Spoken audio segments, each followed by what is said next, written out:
आज का हमारा टॉपिक है the making of a global world. इस चैप्टर में जो जो टॉपिक्स हमें कवर करने हैं वो है globalisation, silk routes link the world, food travel, spaghetti and potato, conquest, disease and trade. इतने ही टॉपिक्स हमें पढ़ने हैं और जो बाकी के टॉपिक्स हैं वो आपके एग्जाम्स में उनसे रिलेटेड कोई भी क्वेश्चंस नहीं आएंगे। ग्लोबलाइजेशन को एक एग्जाम्पल के थ्रू समझते हैं। अभी ये जो सैमसंग मोबाइल है ये पूरे वर्ल्ड में है, कहीं ना कहीं किसी ना किसी के पास पूरे वर्ल्ड में ये सैमसंग मोबाइल है, राइट। तो इसका ओरिजिन कहाँ है? साउथ कोरिया का। लेकिन ये मोबाइल पूरे वर्ल्ड में फेमस है। कैसे?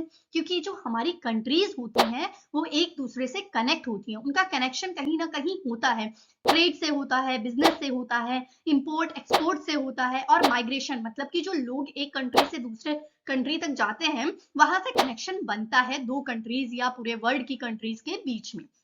ओके, तो ग्लोबलाइजेशन को हम लिख सकते हैं the movement of goods, capital, services, ideas and people from one nation to other nation is called globalisation. जो मूवमेंट होता है गुड्स का, सामान का, कैपिटल, सर्विसेज, आइडियाज और यहाँ तक कि लोगों का मूवमेंट भी जो होता है एक कंट्री से दूसरे कंट्री तक, उसे हम ग्लोबलाइजेशन कहते हैं। और जो जर्म्स, डिजीजेस का मूवमेंट होता है ना एक कंट्री से दूसरी कंट्री तक, जैसे कोरोना वायरस चाइना से पूरे वर्ल्ड में हो गया था, तो वो भी ग्लोबलाइजेशन का पार्ट ही है।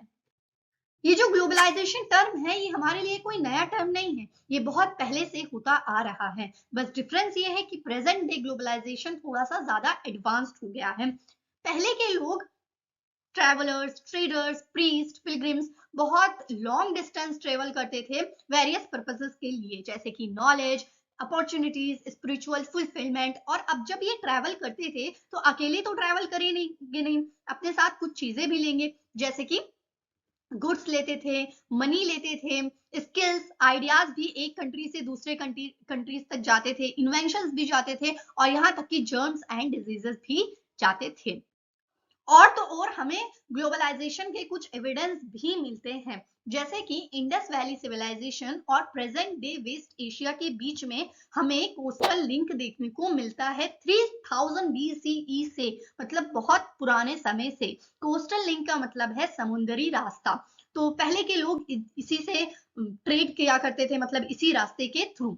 ओके, और जो कॉरीज होती हैं जिसे हम सी शेल्स बोलते हैं, ठीक है, ये एज अ करेंसी यूज होती थी, मीडियम ऑफ एक्सचेंज यूज होती थी मालदीवीज में और चाइना में, ईस्ट अफ्रीका में। तो कहीं ना कहीं का तो ये आइडिया था, तभी तो मालदीव्स में और चाइना में और ईस्ट अफ्रीका में ये एज अ करेंसी यूज होती थी। तो ये सारे जो हमें मिलते हैं एग्जाम्पल, ये हमें बताते हैं कि पहले ट्रेड होता था और इंटरनेशनल लेवल पर ट्रेड होता था।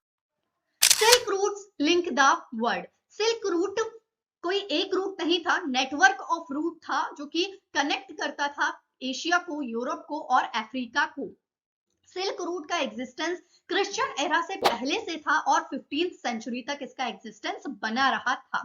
और इस रूट के through Chinese pottery, Chinese silk, south east Asian spices Asian market से यूरोपियन मार्केट में जाते थे, और रिटर्न में एशियन मार्केट को मिलते थे precious precious metals European market से। अब ऐसा नहीं है कि इस रूट का यूज सिर्फ ट्रेडिंग के लिए होता था। क्रिश्चियन मिशनरीज और मुस्लिम प्रीचर्स और बुद्धिस्ट मॉन्क्स भी यहाँ पे ट्रेवल करते थे, ताकि स्पिरिचुअल फुलफिलमेंट की वजह से, और दूसरा प्रमोट रिलीजन, मतलब स्पिरिचुअल फुलफिलमेंट मतलब शांति के लिए, और दूसरा कि वो अपने रिलीजन को प्रमोट कर पाए। तभी तो सोचो क्रिश्चियनिटी, इस्लाम और बुद्धिज्म पूरे वर्ल्ड में है। Food travels, spaghetti and potato.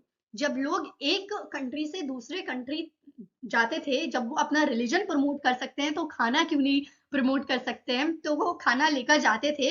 और जब लेकर जाते थे ना तो उन्हें दूसरी कंट्री में दूसरा नाम भी दे दिया जाता था कभी कभी, जैसे कि चाइना का जो नूडल्स है वो वेस्ट में जाके सफिगेटी बन गया, और अरब का पास्ता इटली में सिसली के नाम से जाने जाने लगा।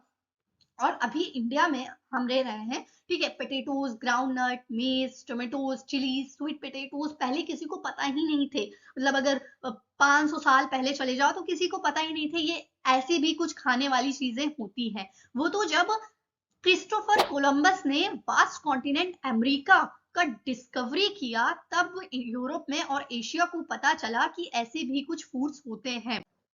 यूरोप की पॉपुलेशन ज्यादातर खाती थी मीट, लेकिन जो पुअर पॉपुलेशन थी यूरोप की वो मीट नहीं खा सकती थी क्योंकि उनके पास इतने पैसे नहीं थे। लेकिन जब पोटैटो आया तब वो इजिली उनकी पोटैटो की खेती करके आराम से खा सकते थे, तो इन लोगों के लिए काफी ज्यादा आसानी हो गई। यूरोप की एक कंट्री आयरलैंड में पुअर पीजेंट्स इतने ज्यादा पोटैटो पे डिपेंड हो गए कि उन्होंने सिर्फ पोटैटो की ही खेती की, और पोटैटो क्रॉप में एक डिजीज आ गई मिड 1840s में, जिससे कि पोटैटो की सारी क्रॉप खराब हो गई और सभी लोग भूख की वजह से मर गए। बहुत ज्यादा लोग भूख की वजह से मरे थे, जिसको हम पोटैटो फेमाइन भी बोलते हैं और द ग्रेट आयरिश फेमाइन भी बोलते हैं। Conquest disease and trade. Conquest का मतलब है किसी भी चीज पर कब्जा करना, ठीक है। देखो, इस टॉपिक पे हम ये पढ़ने वाले हैं कि सिल्क रूट के टाइम पे इंडिया और चाइना सबसे ज्यादा रिचेस्ट कंट्री थे। सेंटर पूरे वर्ल्ड के जो ट्रेड होते हैं उसका सेंटर था चाइना और इंडिया। तो वो कैसे चाइना और इंडिया हट कर यूरोप बना, सेंटर ट्रेड कैसे यूरोप बना, ये हम इस टॉपिक पे देखने वाले हैं। तो ये हुआ अमेरिका की डिस्कवरी के बाद, ठीक है। अमेरिका की डिस्कवरी हुई उसके बाद यूरोप को बहुत ज्यादा आता है लालच, क्योंकि अमेरिका के पास बहुत ज्यादा लैंड था रहने के लिए और क्रॉप्स भी बहुत ज्यादा थी और मिनरल्स भी बहुत ज्यादा थे। तो यूरोप वाले क्या करते हैं, धीरे धीरे छोटी छोटी जगह पर अमेरिका पर कब्जा कर लेते हैं, जैसे पेरू, मैक्सिको, वहां पर जाते हैं और जब उन्हें पता चलता है कि वहां पर बहुत ज्यादा प्रीशियस मेटल्स है तो वहां पे उसके उस प्रीशियस मेटल्स को निकाल लेते हैं, जैसे कि गोल्ड हो गया, सिल्वर हो गया, ठीक है। और उसे उससे क्या होता है, यूरोपियन ट्रेड थोड़ा सा इनहेंस्ड हो जाता है एशिया के साथ। अब जब इतना ज्यादा मतलब माइन हुई मेटल्स की, तो लोगों को लगता है कि अमेरिका के पास सिर्फ गोल्ड ही गोल्ड है, मतलब बहुत ज्यादा प्रीशियस मेटल्स हैं। ऐसी एक रूमर्स फैलने लगे थे कि एल दोरादो नाम की एक सिटी है जो कि सिर्फ और सिर्फ गोल्ड से बनी हुई है। अब यहाँ पे थोड़ा सा मैं रुकना चाहूंगी और ये बताना चाहूंगी कि यहाँ पे जो अमेरिका टर्म है वो यूएसए के लिए नहीं यूज किया गया, ये कॉन्टिनेंट के लिए यूज किया गया है और इसमें नॉर्थ अमेरिका, साउथ अमेरिका और कैरेबियन के आइलैंड आ जाते हैं।